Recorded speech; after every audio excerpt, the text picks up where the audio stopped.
There we go. I was just messaging you. It's my first time on, well, second. I did a live earlier today, but it was all by myself trying to work out the kinks. So yay! Anyone out there, StreamYard, it is not as scary as it seems. That's good. Yes. Super user friendly and really easy to add someone. So cool. Yeah, it's funny because, Facebook Lives only lets you do it on your phone. And this is actually a room off the back of our garage. So I don't get served, like it's a metal building. It's a pole barn turned into a garage. So I don't get service out here like at all. Oh, yes. I was wondering, I was like, you have a really cool like office / like kids work area there. It looks very organized anyway. That's what I've been doing. So I homeschool, so we're getting ready to start up again. So I've been like rearranging and organizing for like the last week. So I'm glad it looks organized. That's good. It was, and I've been seeing some of your other organization. I look right past the organization and just start to shiver because it looks so cold with all those snow boots. Everyone's got two. We've each got like a pair of rain boots and then snow boots, depending on, are we just walking out to like get to the classroom, or are we like going to be trudging through the snow? Yes. Yeah, I guess so. Well, that's something that I did know, to be fair. I grew up in Illinois and then flew south permanently, and now I'm in Florida. So I remember. It's those memories that I try and erase. So I was gonna say, you probably try to block those out. Well, thank you for joining me tonight. I'm so excited. I want to introduce everyone that's well, first of all, I guess if anybody is tuning in and tuning out of the football game to listen to supplements, you're my people. That's really cool. And drop a line if you're cheering for Georgia or Alabama. I have no affiliation to either, so you're not going to hurt my feelings. But love the excitement of college football. But I really love the excitement of like all things supplements too. So I brought all my goodies, and I plan to take some notes. I mean, as a registered dietitian, I even find it so difficult to keep up with all of the ways they make supplements, and what is because it is not regulated, right. And it doesn't have to go through clinical trials. It's so like you have to rely on self-education. So I was so excited to hear this topic that you wanted to come on and share a little bit about, is like, how do lay people, just people at the grocery store or at the pharmacy, this is probably the most recognized brand, right? Like, how do we know if this is good, if this is not? And then, my kids thing, how do we know? So I have Dr. Liz Scott with me today, and she's going to share a little bit about the supplements that we're both part of, Trinot. And of course, we don't claim to heal, treat, prevent, or diagnose anything here, but absolutely share our incredible testimonies and some of the testimonies that we've come across with our customers and group. So I don't know where you want to get started, Liz, but I've got it all here. So yeah. So let me give a little background. So because it's a doctor in my name, I think some like people have certain expectations with that, and so I always like to just introduce us a little bit. So I have my doctorate in physical therapy, and I'm a board certified specialist in neurologic physical therapy. I was clinically with patients for about 10 and a half years. And most recently I am home with my kids now, but still kind of finding ways to continue to utilize all this knowledge that I have, while also being home with my kids. And so when this opportunity and these products were introduced to me, one of the first things I did was dive into the ingredients, because in order to really stand behind and put my name behind something as a healthcare professional, I was like, I got to know that that there's something here that separates it from what I can run to Walgreens and go get, or what I can run to CVS or something like that and go grab. So that was really where I I still have the text message that I sent. I said, okay, I had a product experience. It worked for me. It helped me.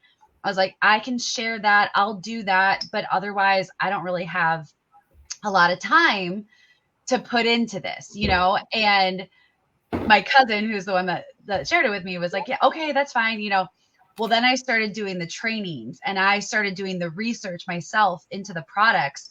And I just kept being like, do you understand? Do you realize? Do you know? And she was like, yeah, I do. So that's kind of my background in it. And that's because I didn't know what I didn't know. And that's how I present this to everyone. Like I started on a anti-inflammatory toxic reduction journey because of chronic illness that I was suffering with and hospitalizations and things like that. And I have learned so much that even with a doctorate, it wasn't emphasized. You know, we went through nutrition, we went through all that. That wasn't something that was top of the spectrum of what we were supposed to know or what we were tested on or anything like that. And it's so important. Like what we are feeding our bodies, what we are ingesting on a daily basis has a very specific and very chronic impact on our lives. And the information is just not readily out there. So I think one of the first things that I like to tell anyone, the most basic way to read a label, don't look at the vitamins and the minerals and the main ingredients. I want you to go to that other ingredients section. And I want you to look at how many other ingredients are listed. So like are you looking at the little critters right now? I had pulled it up. I was going to look at it. How many other ingredients are listed on the little critters? Oh gosh. 1, 2, 3, 4. There's 4 before then, like the less than 2%. I don't know, that less than 2% is kind of like makes me think, oh, then I shouldn't really be too worried, but still, then add probably another 10. Yeah. And so when you think about it, you know, they say less than 2%, which seems insignificant, but how many years are you giving a vitamin for, right? And how many per day are you giving that vitamin, you know, that less than 2% seems like, oh, I can, you know, that's not a big deal. But really, when you think about the compound effect over time, that's where it starts to kind of get scary, right? And so, you know, you've got the first thing here, and this is what made me drop the gummy vitamin I was using for my kids too. The first 2 other ingredients are glucose syrup and sugar. I'm embarrassed. It's sugar. Like it's, you know, it's sugar. Yeah. So despite the fact that it says that it has vitamin C, D, and zinc in it, it's kind of like, or I think I'm looking at the immune, but either way, like. Yeah, that's what I have as the immune. Yeah. The immune. Okay. So yes, it has what should be good, right? Like I actually just did a post about this where vitamin C, vitamin D, zinc, those are 3 of the top vitamins and minerals you want to be taking right now. But in what form, right? So if your body has to break down the sugar to get to the vitamins and minerals, your body's probably really not getting much of the vitamin and mineral. It's really just, it's fighting to break down the sugar. Mm-hmm. And then the vitamin and mineral is kind of a secondary thing. So that's the first thing. Take a look at those other ingredients. And in true whole food, clean products, the maximum should be 5, but I really like 3 or less. So that's for anything. Like, yes, you can use that as a rule for supplements too, but that's even if like you're just reading nutrition labels for food. If you pick up something and it has more than 5 other ingredients in addition to what's actually in, like what actually the food is, it's highly processed. At that point, you're talking about a processed food with low nutritional value. So that's kind of the simplest way of looking at it. I do think there are some, buzzwords that you also want to be aware of. And I created myself like a little slide just so that I don't leave any of them out. But there are some specific chemicals that are frequently found in supplements and things like that, because these aren't regulated. And, I say toxic chemical, they're technically approved to be in food. So that's another thing, is they're technically allowed, but we've got to be more discerning. And that's where it becomes challenging. So the first is titanium dioxide. So titanium dioxide is actually used in paint, cosmetics, paper, sunscreen. There's no nutritional value whatsoever, and it's a filler product.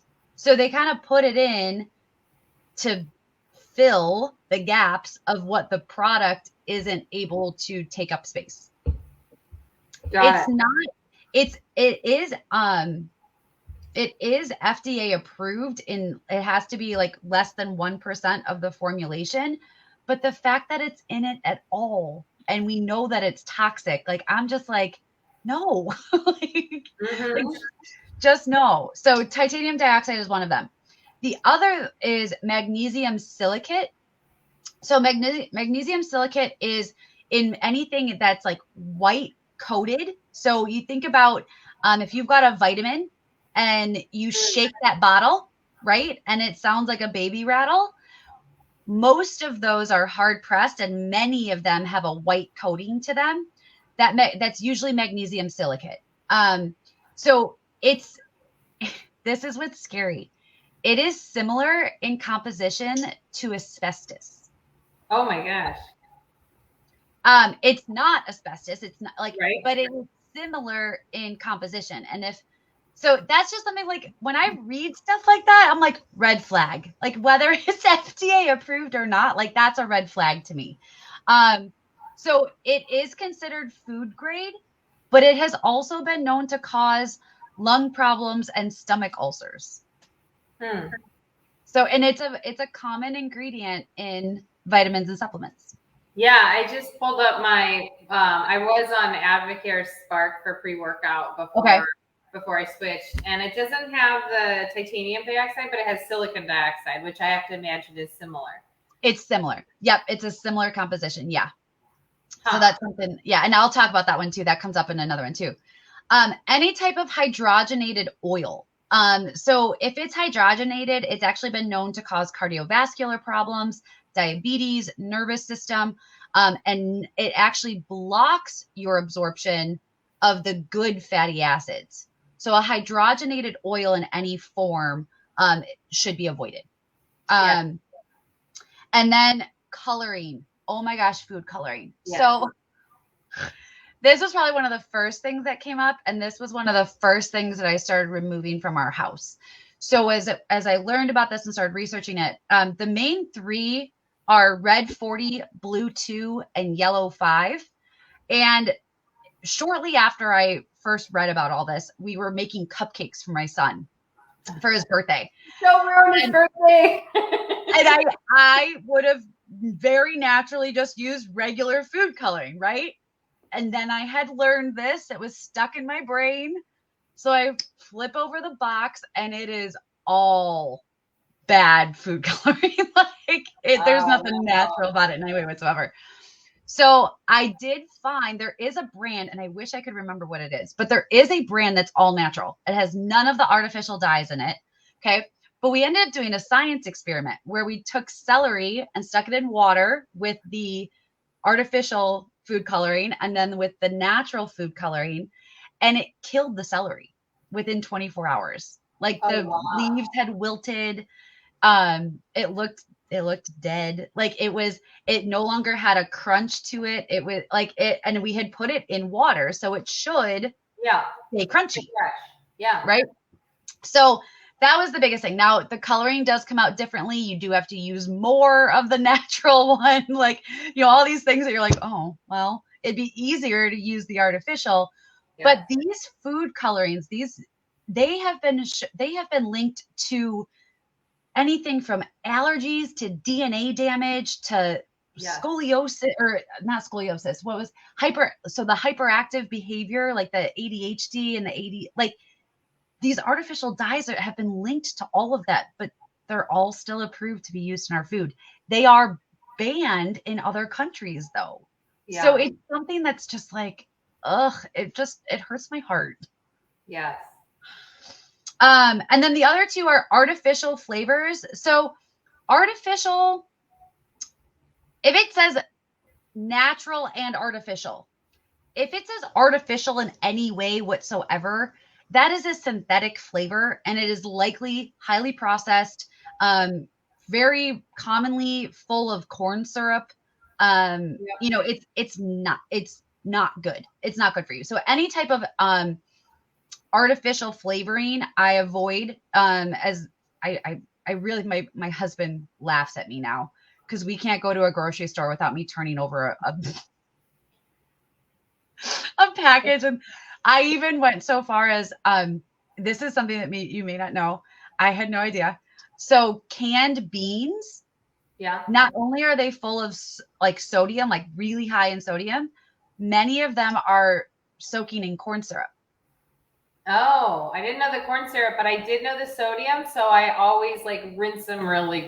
Yeah. And I did learn that like you can rinse really good. But I went so far as to bring home all of the like bagged beans, which is, oh my gosh, you'll be cooking beans for days. It's such a process. So then I did learn about, like, I looked more into like methods of like rinsing them, like to get the point of like getting all of that off of there.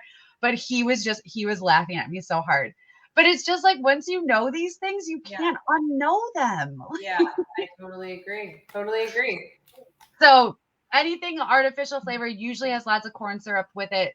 You want to avoid that. And then the last one is, and this sounds like you should know this, but lead, mercury, and PCB. And a lot of those aren't, it's not disclosed on the label. So knowing what those are like hidden in, which is hard, but like fish oil supplements can have lead or mercury in them, and it doesn't necessarily have to be disclosed. So knowing where your fish supplement is coming from, like where's the source, and so digging a little bit deeper into that. Brand, and I wish I could remember what it is, but there is a brand that's all natural. It has none of the artificial dyes in it. Okay, but we ended up doing a science. I can hear the like replay. Where's that? None of the artificial dyes in it. Okay. Sorry. There we go. Thank you. Oh, I was like, I'm talking, but I'm not talking. I think that's better. Sorry, I had my other screen open too. That's okay. Where did you go? Oh, there it is. Okay. I've got too many tabs open. So the sourcing of any fish supplement. So marine collagen is big right now. So really being critical of where is that marine, like where is the fish source of that marine collagen? Omega-3, omega-6, like supplements, any type of fish oil in general. You just really want to be careful and looking at, their manufacturing processes and where it's all coming from, because you don't want to have high levels of lead or mercury in them. And that's the most common place that you're going to find those. Got it. Okay. Any questions so far with that? Oh, that was all good. I was like, oh, how did I miss this whole lead and mercury thing? But it doesn't obviously say lead and mercury. That would be like way too easy because nobody would buy the product. So I wrote myself a note to look up how those are hidden in food, because you'd think like, whoa, that's really, I mean, you see all the stuff about like lead paint and fumes and all of that. Right. But, oh my God, if I know that, how could I not know that there's stuff like that in my food? Like, so yeah. I know. It's so crazy. So you they do have to disclose if they trace it. So like that's the other thing too. So if and this is one of the things that I was very proud of and brought me to Trinot, is that we have certificates of analysis where our products are tested for those heavy metals, for those toxins, for that. And it's available. You can find it real easy. It's not hidden. Like it's transparent. They're going to tell you, and they test it specifically to show you that it's not in there. So if your supplement, if you have to dig to find that kind of information, or you're not getting really quick, easy answers from like support or something like that, I'd err on the side of caution, because they may not even have tested it. So they may not know even enough, and then you don't know. Right. So that's something that's important too. There is a list, the FDA has released a list of things that are, restricted in supplements. And to be honest, I've never seen any of them in any one that I've ever looked up. So that's good. So that's something where I'm like, okay, well, you've done a good job, I guess, of at least getting rid of those things. So I'm not going to go over those, but if you want to look it up, there is an FDA list of like restricted ingredients. And that's a real basic thing that you can Google. But like I've said, I've never seen them show up in at least any of the ones that I've like looked at. So I felt good about that at least. Real quick before, I'm going through my slides real quick to see. So a couple other things that will come up. Microcrystalline cellulose. You may find this in anything that's powdered. The abbreviation would be MCC. This is a refined wood pulp, which I found super interesting. Not necessarily toxic or anything like that, but knowing that it's a wood pulp, I'm like, well, I wouldn't eat wood pulp. Like, that's not by choice. So it's used as a texturizer. It can be a fat substitute.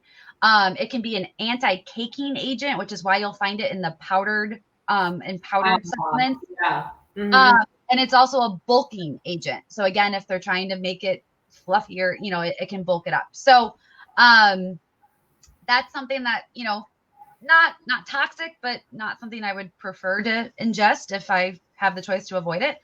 Another one is tapioca or tapioca starch. You'll see that. Yeah. It's a starch. There's no health benefit to it whatsoever. There's also no adverse effects to it. And it can sometimes be used to substitute for those that have like a grain or a gluten allergy, but there's also other things that can be used that actually have nutritional value. So in the choice of tapioca or like a brown rice, I'm gonna go brown rice because there's at least some nutritional value in the brown rice component. What are some of the other things? So what about have you ever looked at like the preservatives, right? Like what are like the worst like shelf life preservatives? So let me come back to this. So this one, okay, so hypromellose is something that can be used as a preservative, and that one, it functions so that's actually, it'll be in place of gelatin. So anything that's like liquid or needs to be like stuck together. Hypromellose will be used as an alternative to an animal source, but it also is it can be a binder and a coater, and it's not healthy. Like, it's just something that like there's better options out there than something like that. Let me see what was the other one? Magnesium Sterate is one, but it's an anti-foaming. So again, it could be, you can find that in like a liquid supplement. It's also an emulsifier, so it'll help kind of thicken it. So that's again one that, it's the magnesium salt of a fatty acid. Like, it's not terrible. But again, there's other options. There's other things that you could use for it. So I'm going to go and look at, like, for example, malic acid is one that's found in our liquid collagen. And that actually is found naturally in fruit and wines. So it's a natural source of a preservative used in a liquid supplement. And it will actually give it like a little bit of the tart taste. Potassium sorbate. So we just right? The one that I just said was magnesium. Mm-hmm. Okay. Yeah, magnesium sterate. Okay. And then so potassium sorbate is also naturally found in fruits. So there are natural forms of these preservatives that come from our foods, which is what I love. And these are the ingredients you're going to find in the Trinot products. They are preservatives, but they are natural preservatives. They are coming from food being used to preserve the supplement itself. So it's just I want to pull one up and just see what it says. Because now I don't have this one. Here we go.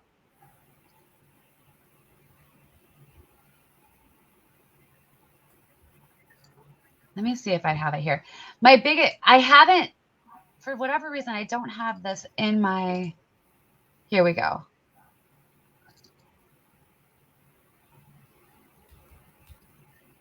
Okay. So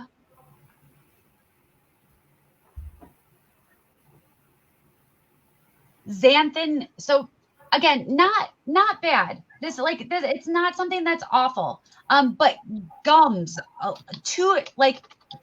one gum product, like one gum ingredient found in your foods is a thickener. It's a stabilizer. It's not bad. It's not something that like is going to be toxic or anything like that.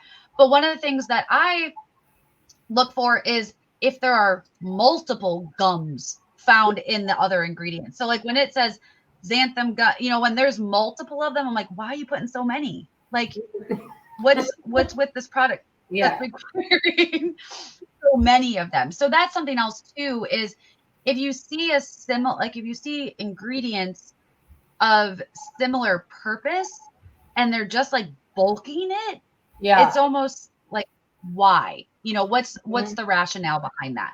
So one of the things that I would like to point out a little bit, so we've kind of talked about all the things that, like, if you see this, run. If you see this, look for something better. If you see this, put this down, try something different. So one of the things that brought me here and what I am so passionate about is the fact that, I'm pulling up the wrong one here. We have a commitment to clean. And when I say clean, like I've already talked about, even the preservatives for a liquid collagen are coming from a natural source. There's not even a synthetic preservative that we're using. Like that's even food-based, right? So less from like the actual supplement itself. We've also been committed to our packaging being clean, which is so awesome and important. Okay. So from a packaging standpoint, because the bottles that your vitamins come in, the vitamins have been sitting on the shelves for, you have no idea how long. Right. Those bottles, what's in those bottles can also be leaking into what you are then ingesting. And that was something I had never, ever thought of until I learned about clean packaging. And then when I learned about that, I'm like, okay, again, I can't unknow this. So fight over who gets to put the biodegradable little eggshell things down the sink. Which is so cool, right? It is so cool. It is so cool. And I'm looking at this expiration on this vitamin that it's 3 years out. It's 2024. I don't even know if ours has expirations. I don't know. But I just thought like 3 years. Wow, that's a long time. There's a lot of something stabilizing that. Yeah, for sure. So from a packaging standpoint, parabens are something that you want to avoid from packaging. These can just actually disrupt hormones in the body. They can harm fertility and reproductive organs. There are studies that have detected parabens in nearly all urine samples from adults in the U.S. So there was a study done in 2006 that took urine samples, and they could detect parabens in nearly all of the urine samples that they took in this study.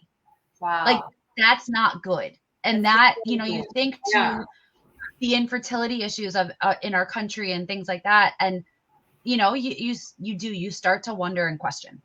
So that's one is parabens, avoiding that if you see that on packaging. BHA and BHT. So BHT, our company committing to no BHT is actually taking our commitment to clean a step above. So BHT, if you go to the Environmental Wellness Group, which is a source that a lot of people depend on when they're looking for clean products, they give BHT a rating of 3, which is fair. So, I mean, it's something that, like, if I saw that on EWG's website, I'd be like, okay, I feel okay if I see this, right? But our company has gone so far as to say, no, we're not even going to put this in there. And that's simply because in the European food safety, they have found it to be linked to liver cancer in animals. No human studies, but because of finding it in the animal studies, European food safety said no, and Trinot is saying no. We're not going to, so our packaging will not have BHT. BHA is, we know that BHA is is a toxic plastic. So that's something absolutely you want to avoid. Again, it can affect puberty. It can affect the developing of the prostate. Like, I mean, there's just some bad things that it can affect. Phthalates. I can never say that word, so I got it out correctly. But phthalates these have been linked to asthma and allergies, also infertility. Okay, like there's like this theme. I was like, what is going on? Reduced testosterone and abnormal development of the reproductive system, specifically in baby boys. So again, making sure that your packaging is free of that is also very important. We are gluten and GMO free. So there's no genetically modified anything. I could do a whole thing on genetically modified. We just moved out to the country, and my husband actually did research before he moved out. And our entire garden is heirloom seeds in order to specifically grow food that has no genetically modified DNA in it at all. A little bit pricier when you go from a seed perspective, but honestly, what they're doing to genetically modify foods is changing the nutritional value of what we eat, even when you're eating the real raw food, you know. Yeah. So that's really big. No, we are committed to no animal testing, which is super important. Kelly just mentioned the little peanuts that come in our packaging are biodegradable. You can literally pour them in your sink and run water over them, and they will dissolve and run down your drain. No problem. Like they completely dissolve. So biodegradable is good. No harmful fragrances, and earth-friendly ingredients, meaning that we are responsibly sourced. We are locally sourced as much as we possibly can. I don't currently know of anything that is external, like not local, but I think they say earth friendly because they're realistic in the sense that supply chain issues are a thing, and it's a company that has to, continue to produce. And so if they were to need to change an ingredient source, they are committed to making sure that they are earth friendly and local to the, as much as they can. So, and then no harmful colors is the other thing. So there are no artificial colors or dyes in any of our supplements, even like, our spray, our Soothe spray. If you were to spray it on your hand, it would look red, but that's natural coloring from the potassium sorbate, which is the natural preservative, as well as the cinnamon, the naturally sourced cinnamon. So that's what makes it look red. Otherwise, there's nothing, that's it. So it's all natural as far as the colors. And you can even see in our capsules, I know which vitamin is which by its color based on the mixture of the ingredients of it. Yeah. You know which one has beet juice in it, right? Yes. And which one's got turmeric. You can see that one pretty clearly. Yes. So so that's pretty much, I could keep talking. No, I learned so much. Like all of those words I was writing down, and like honestly, even just guys go to your cabinets and pull stuff out and just start like Googling the ingredients. Like I even did that too. I've started on the Trinot products just so that I like on every single ingredient. I'm on Nourish, and that's going to take me maybe like a week because it has so many vitamins and minerals and all this. And that's the one thing I'll say too, as far as ingredients, and we can end on this because I think this is really important. 90% of the supplements on the shelves are synthetic vitamins or synthetic minerals. Yes. Here we have whole food plant-based sources. So vitamin A is most commonly in other supplements. Palmitate is the most common source of vitamin A. It's a synthetic. So our vitamin A is beta carotene, and it's a plant source is where the beta carotene comes from. Vitamin C, again, you're going to see as ascorbic acid. Now, the caveat with that one is ascorbic acid can be natural. It can be from food, but if it doesn't say that it's from food, it's probably made in a lab. Whereas our vitamin C is from acerola cherries. So being really conscious of the sourcing of the vitamins, all of our B vitamins are fermented.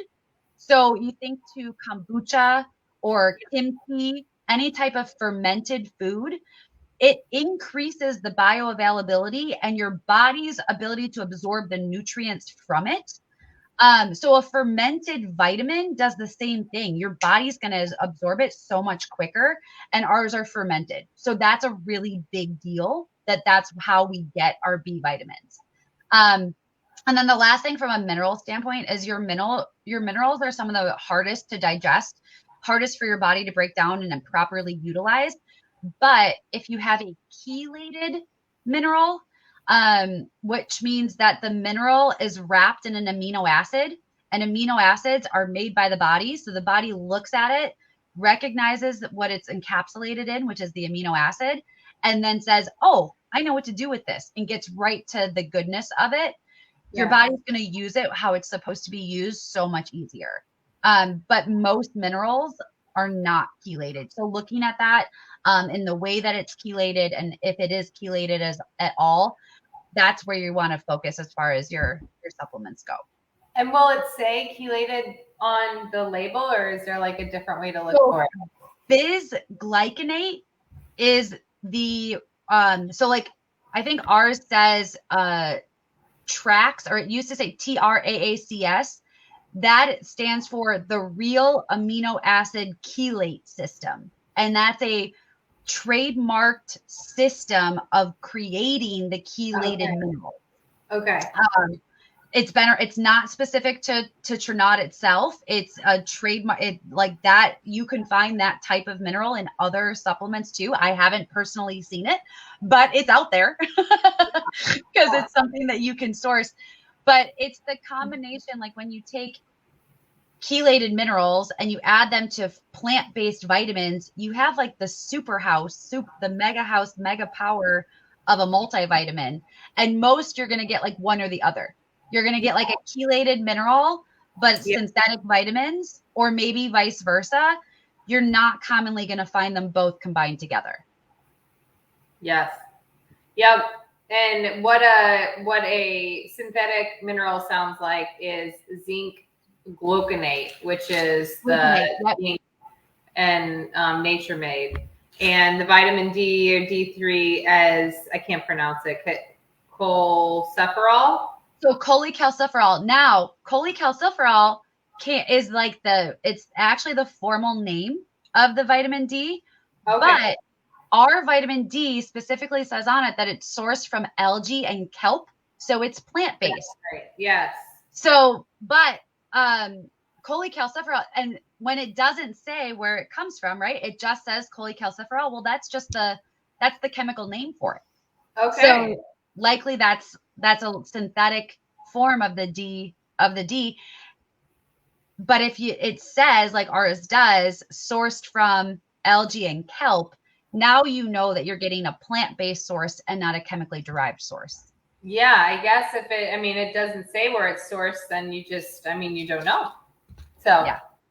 that's something to look at as well. Well, that was like seriously super helpful, and not like I was back in chemistry class in college and I couldn't understand it. So thank you for making it. Oh, I'm so glad. That's good. Thank you for making it easy. And yeah, everyone check out their supplement and write it in the comments. Let us know what you find. Google it and hit up Liz or I for any questions that you may have about our products, or join the groups that we're in that shares constant education, so that we can all continue to learn to take care of our bodies and our immunity. Absolutely. Well, thanks so much, Cal. Great to meet you. Bye. You too. Bye.